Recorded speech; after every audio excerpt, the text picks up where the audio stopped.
Yippee-ki-yay, motherfucker.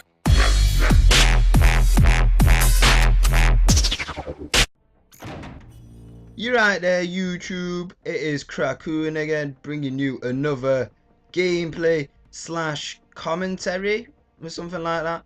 Obviously, this is going to be something a little bit different this time round. I know I mentioned it previously before in one of my other videos about how I was playing Modern Warfare 2 the other day, and I was doing that so that I could get a nuke for LGU's challenge and shit like that.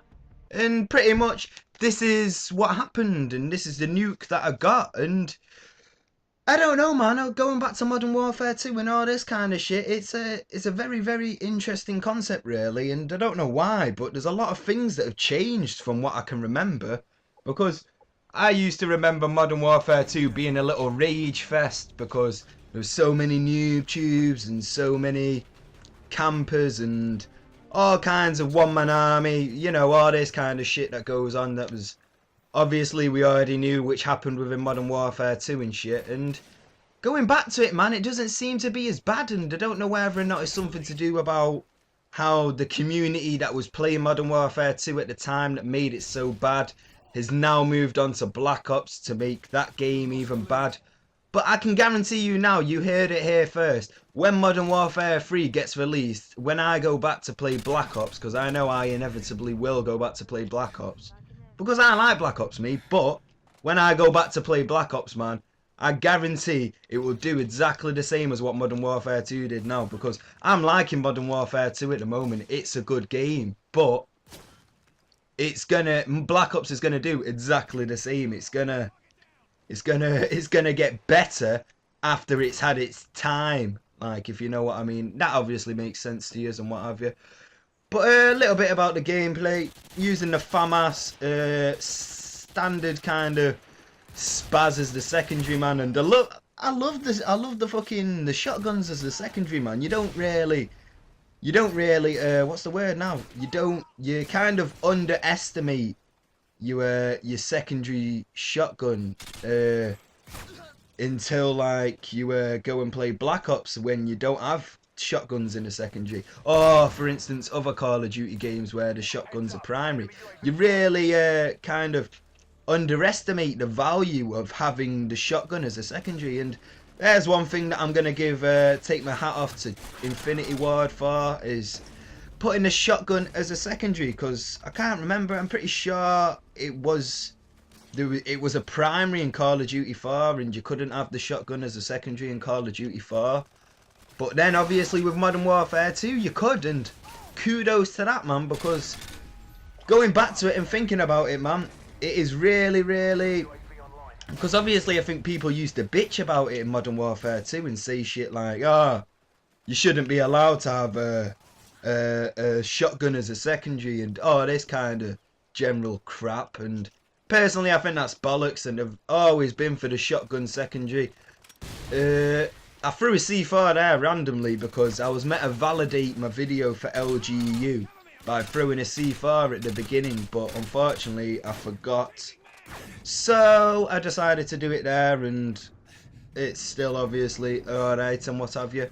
But a little bit about Modern Warfare 2 at the moment, man. You only really notice the proper differences within the game until you play both games, Black Ops and Modern Warfare 2, consecutively. And I don't know, it's an interesting fact really, because at first I thought that Black Ops had taken 2 steps back by doing some things with Black Ops that weren't within Modern Warfare 2. For instance, they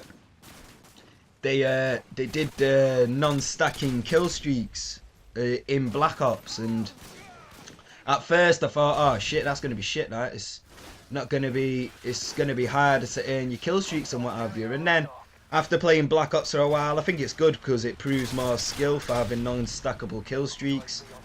And I wouldn't necessarily mean that makes Modern Warfare 2 easier.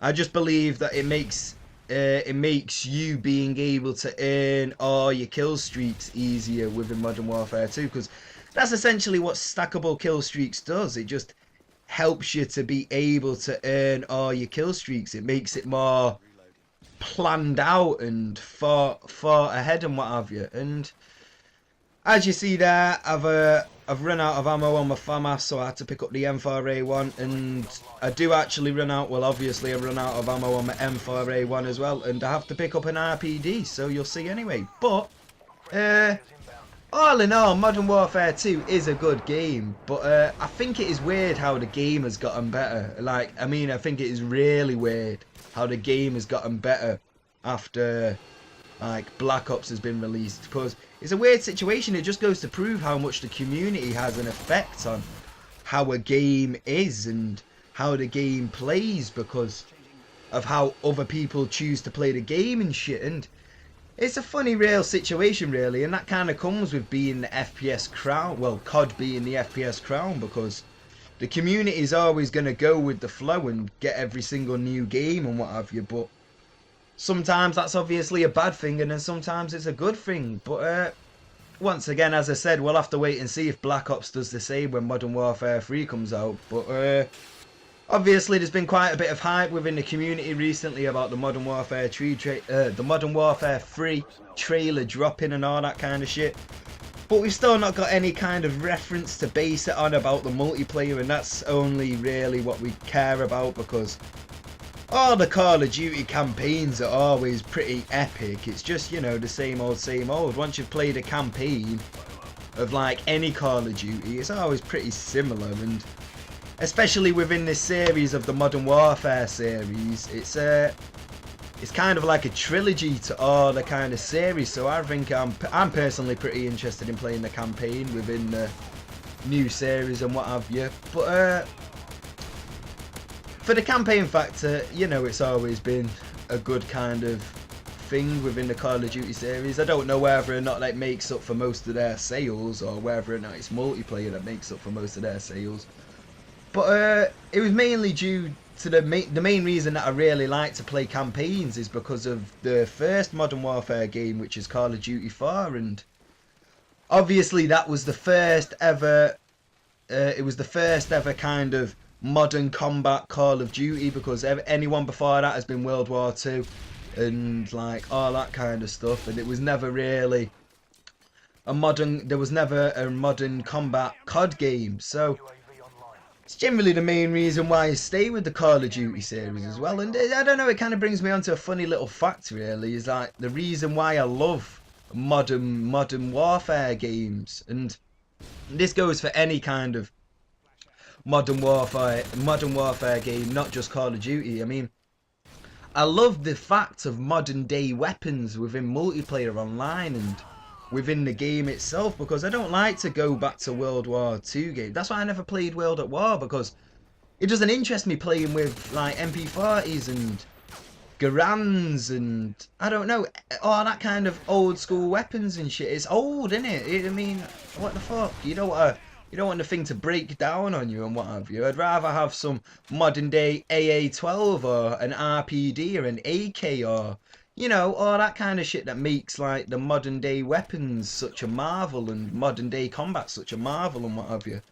But maybe not in a good way and what have you. But it's the kind of reason why I've never really been interested in futuristic type FPS games, because mainly the factor is because it's futuristic, and as I said, I don't really like futuristic guns. I mean, by fucking hell, getting all my words stumbled up. To me, that personally, who really wants to go and kill somebody with a phaser gun or a plasma pistol, or I don't know, some bogey shooter or something like that? I don't fucking know.